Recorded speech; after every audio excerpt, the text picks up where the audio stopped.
ሰላም ጤና ይስጥልን የተከበራችሁና የተወደዳችሁ በዓለም ዙሪያ የምትገኙ ክቡራን ቤተሰቦቻችን እንደምን ዋላችሁ? የዕለቱን ዜናዎች ርዕሶቹን በማስቀደም እናስደምጣችኋለን። የአማራ ፋኖ ብሔራዊ ንቅናቄ የተጋበሎች በድል ታጅበው ቀጥለዋል። ጎንደር ጠቅላይ ግዛት በሁለት ግንባሮች ወታደራዊ ድሎች ሲመዘገቡ የግዙፉ ክፍለ ጦር የአመራር ሪፎርምም እውን ሆኗል። በወሎ ቤተ አማራም በተመሳሳይ ወታደራዊ ድሎች ተመዘግበዋል። የሰዓቱ ዜናችን በቀዳሚነት ያስደምጣቸዋል። የብልጽግናው ኮሎኔል በሸዋ ያልጠበቁት ፈተና ከራሳቸው ስራው ይገተሟቸዋል። አስቀድሞም ቢሆን ወታደር ለመሆን ሐሰተኛ የትምህርት ማስረጃ ይዘው ተቋሙን የተቀላቀሉ ኮሎኔል ከሚመሩ ሰራዊት ብርቱ ተቋሙ ገጥሟቸው ብላጃቢ ወጥተዋል። እኒህ ኮሎኔል ማን ናቸው? የገተማቸው ፈተናስ ምንድነው? የሚለውን በዝርዝር ዜናችን ይደመጣል። በጦርነቱ ዋዜማ ላይ ነበር። ወደ ጦርነት የምንገባው ደግሞ ወልቃይት ጠገዴና ጠለምትን ካልተቆጣጠርን መኖር ስለማንችል ነው ሲሉ የህወሓቱ ጀነራል በግል ተናግረዋል። በኦሮሞ ብልጽግና ለአንድ ዓመት የትግራይ ክልል አስተዳዳሪነት ሹመት የተሰጣቸው ጀነራል ታደሰ ወረደ በአማራ ክልል ሰሜን ወሎ ዞን አላማጣ ከተማ ተገኝተው ስለቀረው ጦርነት የተናገሩበትን ሙሉ መረጃ በዝርዝር አሰናድተናል፣ ይቀርብላችኋል። የአማራ ህዝብ በተከፈተበት የዘር ማጥፋት ጦርነት የተነሳ የሚደርስበት ማህበራዊ ኢኮኖሚያዊ ቀውስ ከቀን ወደ ቀን እየተባባሰ ነው። ለጣና ቴሌቪዥን ከሚደርሰው የህዝብ ብሶቶችና መሬቶች መካከል ከመተማ አውራጃ የደረሰው አንዱ ነው። በመተማ የሆነ ስለሆነውና ስለሚፈጸመው የህዝብ ቅሬታዎች መካከል አንዱን እናስደምጣቸዋለን። ሰሚ ያጣው የመተማ ህዝብ ብሶት በሚል ርዕስ የህዝብን ቅሬታ አሰናድተናል፣ ይደመጣል። የፋኖን የዲፕሎማሲ አቅም የሚወስነውና ምናልባትም የጥንቃቄ መንገዶችን የሚመርጡበት ከበድ ያለ ጂኦፖለቲካዊ ጉዳይ እየመጣ ነው። ውሳኔዎቹ የአፍሪካ ቀንድ ቀናት እየመጡ ነው በሚል መጠይቃዊ ርዕስ ያሰናደነው የትንታኔ መረጃ በነጩ ቤተ መንግስት ትላንት የሰማውን የአፍሪካ ቀንድ ጉዳይ የሚመለከት መረጃ ነው። በዚህ ጉዳይ የአማራ ህዝብ የህልውና ትግል በምን መንገድ ይቀየሳል በሚለው ጉዳይ የሞራንን አስተያየት በማከል የትንታኔ ዘገባ አሰናድተናል። ሰዓቱ ሲደርስ ተሰሙታላችሁ። እነዚህንና ሌሎች መረጃዎችን አሰባስበን ያስተናደን የዕለቱ ዜናችን ከዚህ ሰዓት ጀምሮ ወደ እናንተ መቅረብ ይጀምራል። እስከ መጨረሻው አብራችሁን በመቆየት እንድትከታተሉን በአክብሮት እየጋበዝን በቀጥታ ወደ ዝርዝር ዘገባው እናልፋለን። ካምፕ ገብተን አዛዡ መብተናል። ፋኖ የአማራ ፋኖ ብሔራዊ ንቅናቄ ተጋድሎ ወሎዎች በሁሉም ቀጠናዎች ተጠናክሮ ቀጥለዋል። በጎንደር ከተማ አዘዞ ዙሪያ በተፈጸመው ኦፕሬሽን የብልጽግና ጥምር ጦር አመራሩ በፋኖ እርምጃ ሲወሰድበት በጎጃም በወሎና በሸዋም ተመሳሳይ ድሎች ተመዘግበዋል። የአማራ ፋኖ ብሔራዊ ንቅናቄ ደጃዝማች በላይ ዘለተ ዝዳግማ ቴዎድሮስ 5ኛ ኮር በጎንደር አዘዞ የብልጽግናው መከላከያ ካምፕ በቅርብ ርቀት በሚገኘው ቦታ በከፈተው ጥቃት የጸዳ ክፍለ ከተማ ሚሊሻ ጠርናፊን ጨምሮ በርካታ የሚሊሻ አባላት በፋኖ እርምጃ ተወሰዱባቸዋል።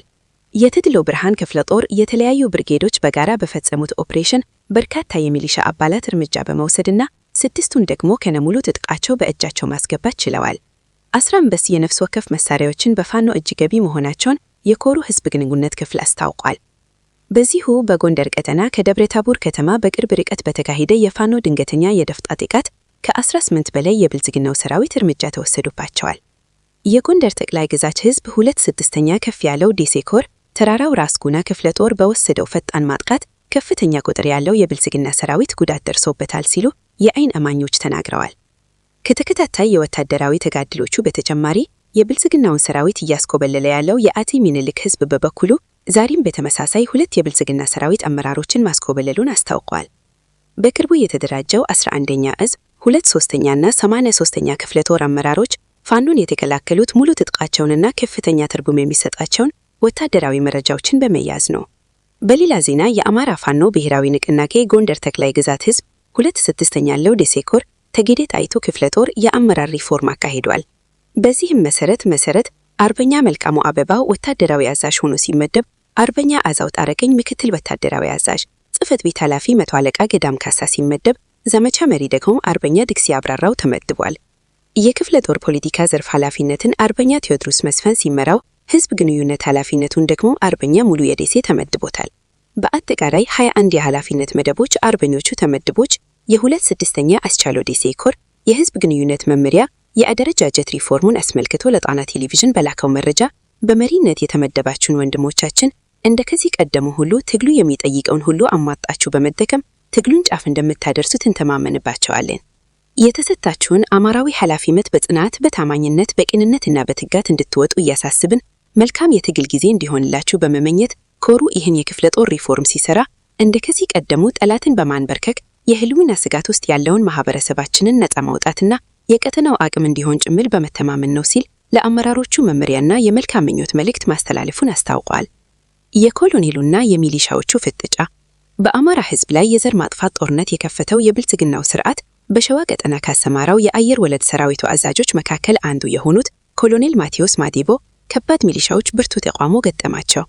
የኮሎኔሉና የሚሊሻ አባላት ሰጣ ግብ አልቆምብር ማለቱም በመሃል ሽማግሌዎች ገብተው ሊያረጋጉ መቻላቸውን የጣና ቴሌቪዥን ምንጮች አረጋግጠዋል። የጣና ቴሌቪዥን ምንጮች ከሸዋ ጠቅላይ ግዛት ኤሪ ከተማ ባደረሱን መረጃ ኮሎኔል ማቴዎስ ወደ ኤሬማ የመጣው ትላንት ነበር። ኮሎኔሉ እንደመጣ ከሚሊሻ አባላቱ ተከታታይና ፋታ የማይሰጡ ጥያቄዎች ቀረቡለት። በመጨረሻም ኮሎኔሉ የሚያመልሰው ሲያጣ ሳምንት ብቻ ስጡኝ ይባካችሁ ታገሱኝ ብሎ ከመካከላቸው አንድ የሚሊሻ አባል ይዞ ከስብሰባ ወጥቷል ሲሉ ይናገራሉ። የሚሊሻ አባላቱ ለብልጽግናው 101ኛ አየር ወለድ ክፍለ ጦር ኮማንዶ ሰራዊቱ ዋና አዛዥ ኮሎኔል ማቴዎስ ማዲቦ ያቀረባቸውን ጥያቄዎች አስመልክቶ ምንጮቻችን ሲናገሩ መንግስት ቃል በገባልን መሰረት አልሰራልንም።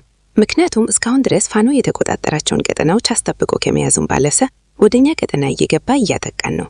እኛ በዚህ አቅማችን እንደማንቋቋም አስቀድመን ተናግረን ነበር። በወቅቱም የሰጣችሁን ምላሽ ትንሽ ታገሱን፣ ቴክኖሎጂን ተጠቅመን እናጸዷለን ነበር ያላቸውን።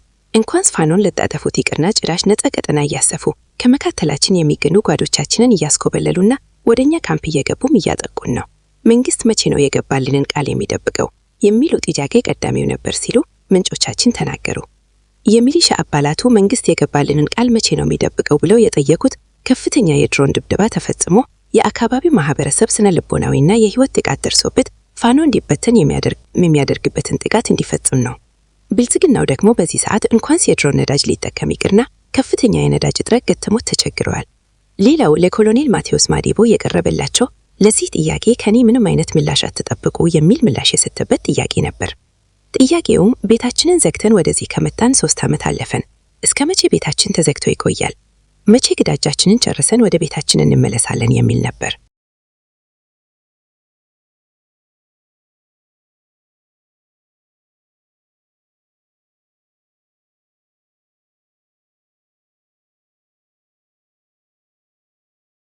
ኮሎኔል ማቴዎስም ለዚህ ጥያቄ መልስ ለመስጠት ከአቅሜ በላይ ነው የሚል ቃል ብቻ ተናግረው እንደዘለሉት ምንጮቻችን ተናገረው። ተዳክሟል፣ ተበተኗል፣ እጅ ሰጥቷል የተባለው የአማራ ፋኖ ብሔራዊ ንቅናቄ ሸዋ ጠቅላይ ግዛት እዝ አጼ አምደ ጽዮን ኮር አጼ ዳዊት ክፍለ ጦር በሬማ ከተማ ተደጋጋሚ የከተማ ኦፕሬሽንና የቀጥታ ውጊያ በማድረግ ድል መቀዳጀቱ ይታወሳል። በዚህ ተከታታይ የፋኖ ጥቃት ከፍተኛ የደህንነት ስጋት የደረሰባቸው የባድ ሚሊሻ አባላቶ እናጠፋቸዋለን ያልናቸው እኛን ሊያጠፉን ነው። አሁን እኮ እንደ ድሮ እኛ ወደ እነሱ ቀጠና ሄደን ከመጓት ይልቅ ካምፓችንን ላለማስደፈርና ከመካከላችንም አንድ ወጥቶ እንዳይቀላቀላቸው እርስ በርስ መተባበቅ ሆኗል የኛ ስራ። በዚህ ሁኔታ እስከ መቼ እንደምንቀጥል ግራ ገብቶናል። ከዚህ በላይ ቆዩ የምትሉን ከሆነ ትግስታችን አልቋል። የምንፈልገው እንድትለቁንና እንድንሄድ ነው ሲሉ በድፍረት መናገራቸውን የደረሰን መረጃ ያመለክታል። በባድ ሚሊሻ አባላቱ የተፋጠጡት ኮሎኔል ማቴዎስ ማዲቦ ከዚህ በፊት ከሰሜን ሸዋ ዞን ብልጽግና ጽሕፈት ቤት ኃላፊ ኢልያስ አበባ ጋር በመሆን ለማዳበሪያ ግዢ ወደ ሬማ ከተማ የገቡ የአካባቢውን አርሶ አደር ሰብስበው ከ5 በላይ የንፈርኛው ሰራዊት እጅ ሰጣ የሚል የሐሰት ዜና ያሰራቸው የጦር አዛዥ መሆናቸው አይዘነጋም። በነገራችን ላይ ኮሎኔል ማቴዎስ ማዲቦ ወደ መከላከያ የተቀላቀሉት በሐሰተኛ የትምህርት ማስረጃ መሆኑንም ወታደራዊ ምንጮቻችንን ዋቢ አድርገን መዘገባችን ይታወሳል። በጦርነት ዋዜማ ላይ ነን። ጀነራሉ የኦሮሞ ብልጽግና የሰጣቸው የ1 ዓመት የስልጣን ዘመናቸው ሊያበቃ 17 ቀናት ብቻ የቀሯቸው የትግራይ ክልል ጊዜ አስተዳደር ፕሬዝዳንት ጀነራል ታደሰ ወረደ ወደ ጦርነት ልንገባ የመጨረሻው ሰዓት ላይ ነን። ዛሬ ከናንተ ጋር የተገናኘሁት በጦርነት ዋዜማ ላይ ሆኜ ነው ሲሉ ተናገሩ። የኦህዴድ ብልጽግናው ሊቀመንበር ለ1 ዓመት ትግራይን እንዲያስተዳድሩ የፎማቸው ጀነራል ታደሰ ወረደ የፊታችን መጋቢ 30 የስልጣን ዘመናቸው ይጠናቀቃል። በስልጣን የመቆየት ፍላጎት ካላቸውና ህወሓት እንዲቆዩለት ከፈቀደላቸው ከአቶ አገኘው ተሻገር የሆንታ ደብዳቤ ማጻፍ ይኖርባቸዋል። ሆኖም እሳቸውም ሆኖ ደብረጽዮን በሚመሩት የካውንስል ኮሚቴ ስልጣናቸውን ቀፍድዶ ያዘባቸው ህወሓት ጀነራሉን በስልጣን ላይ መቆየት አይፈልግም። በመሆኑም ከሚያዝያ 1 ቀን 2018 ዓመተ ምህረት ጀምሮ ትግራይ ክልል ለማስተዳደር የህወሓቱ ምክትል ሊቀመንበር አቶ አማኑኤል አሰፋ በጁርነት ተይዘዋል። ህወሓት ደግሞ በምርጫ ቦርድ እውቅናው መነሳቱ ይታወሳል። ህወሓት ለትግራይ ክልል ርዕሰ መስተዳድርነት ያቀረባቸውን የአቶ አማኑኤልን ስልጣን ወደ ብልጽግና ያጸድቀዋል ወይስ በዚህ የተነሳ ሁለቱ ኃይሎች ወደ ጦርነት ይገባሉ የሚለው ወደፊት የሚታይ ይሆናል። ጀነራል ታደሰ ወረደ በስልጣናቸው የመጨረሻ ሳምንት ላይ ሆነው ባስተላለፉት መልእክታቸው የትግራይ ህዝብ ለመጪው ጦርነት መዘጋጀት አለበት፣ ምክንያት አያቱም ወልቃይት ጠገዴ፣ ጠለምትና ራያ ካልተቆጣጠረን ጦርነት ማካሄዳችን አይቀርም በማለት ተናገሩ። ጀነራሉ ይህንን የጦርነት ቅስቀሳ ንግግር ያደረጉት ደግሞ በብልጽግናው ትብብር በኃይል በተቆጣጠሩት የአማራ ክልል ሰሜን ወሎ ዞን ራያ አላማጣ ከተማ ነው። ጀነራል ታደሰ ወረደ መልእክታቸውን ሲቀጥሉም ትግራይ በድጋሚ ወደ ጦርነት የምትገባ ከሆነ ምክንያቶች የሚሆኑት የተፈናቃዮችና የትግራይ ህገ መንግስታዊ ስርዓት ያለመለስ ነው። ለዚህ ሲባልም ጦርነቷ ቀሪ ነው ብለዋል። ተፈናቃዮችን ወደ ነበሩበት የአማራ ክልል የመመለስና የአማራ ህዝብ እርስቶችን መልሶ በኃይል መቆጣጠርን ለህወሓት ቀይ መስመሩ መሆኑን የገለጹት የህወሓት ጀነራል ዛሬ ይህንን ውይይት የምናካሂደው በጦርነት ምናስር ሆነን ነው ሲሉ ህወሓት ወደ ጦርነት ለመግባት የመጨረሻው ሰዓት ላይ መድረሱን በግልጽ ተናገሩ። ተፈናቃዮችን ወደ አማራ ክልል የማስመለሱን ጉዳይ በተመለከተ ታዛቢ ኃይሎች በተገኙበት እንዲመለሱ ጥያቄና ግብዣ የቀረበ ቢሆንም ተፈናቃዮችን አግቶ ያዘው ህወሓት መሆኑ የሚታወቅ ነው። ህወሓት ደግሞ ተፈናቃዮችን አግዶ ያዛቸው ወደ ወልቃይት ጠገዴ ለመግባት የአማራ ክልል ወልቃይት ጠገዴ ሰቲት ሁመራ ዞን አስተዳደር ፈርሶ የህወሓት አስተዳደር እንዲዘረጋ ካልተፈቀደ ተፈናቃዮችን እንደማይለቅ በተደጋጋሚ ጊዜ ሲናገር መቆየቱ ይታወሳል። ሌላው ህወሓት ከብልግናው ስርዓት ጋር ወደ ጦርነት የሚገባበትን ዋናና ብቸኛ ምክንያት ያስቀመጡት ጀነራል ታደሰ ወረደ የአማራ ርዕስ መንጠቅ ብቻ መሆኑን በማያሻማ መንገድ ገልጸውታል። ህወሓት ወደ ጦርነት ለመግባት የሚያደርገው ዝግጅት የአማራ ርዕሶችን በኃይል ተቆጣጥሮ በመያዝ የሀገር ህልሙን ለማሳካት ብቻ እንጂ በ4 ኪሎ የሥራ ለውጥ ለማምጣት አለመሆኑን ጀነራሉ ሳይደብቁ ገልጸዋል። የሰሜን ህዝቦች ህብረት እያሉ ለህወሓት ወረራ ስልጣዊ ድጋፍ አጋርነታቸውን የሚያሳዩ አንዳንድ በአማራ ብሔርተኝነት ስም የተደበቁ ኃይሎች ከዚህ የጀነራል ታደሰ ወረደ ንግግር በኋላ የሚሰጡት አስተያየት ይጠበቃል። ሰሚ ያጣው የመተማ ህዝብ ብሶት በአማራ ክልል የክልል ምዕራባዊ ጎንደር ዞን መተማ፣ ዋጃ፣ በመተማና በአካባቢ የሚፈጸመው እገታ፣ አስገድዶ መሰወር እንዲሁም የንጹሃን ግድያ መበራከቱን ነዋሪዎች በተደጋጋሚ ይናገራሉ። ይህ ሁሉ ወንጀል የሚፈጸመው ደግሞ በሁሉም ጉልበተ ቡድኖችና ማናለብኝ ባይ ግለሰቦች መሆኑን ቅሬታ አቅራቢዎች ገልጸዋል። አስተያየታቸውን ለጣና ቴሌቪዥን የሰጡ የአካባቢው ነዋሪዎች እንደገለጹት በመተማና በሌሎች በበረሃማ አካባቢዎች በተደራጁ ታጣቂ ኃይሎች እንዲሁም በመንግስት የጸጥታ መዋቅር ተጠርንፎ በሚንቀሳቀሱ የጸጥታ አካላት እየደረሰ ያለው ሶጥቃ ከጊዜ ወደ ጊዜ እየተበራከተ መጥቷል። የመተማ ወረዳ ማዘዣ ጣቢያውን አድርጎ የአርሶ አደሮችን የቀንድ ከብቶችና ልዩ ልዩ የኮንትሮባንድ ዕቃዎችን በሱዳን ኮሪደር እያሻገረ የሚገኘው የመንግስት ሰራዊት ነው። ከሰሞኑ 2 ንጹሃን ወጣቶችን በአሰቃቂ ሁኔታ በመግደል በከተማዋ ህዝብ ዘንድ ከፍተኛ ቆጣ ቀስቅሷል ሲሉ ተናገሩ። ወጣቶቹ የተገደሉት በከተማ አስተዳደሩ አመራሮች ትዕዛዝና በአካባቢው በተደራጁ ሰላም አስከባሪዎች መሆኑን የከተማው ነዋሪዎች ይናገራሉ።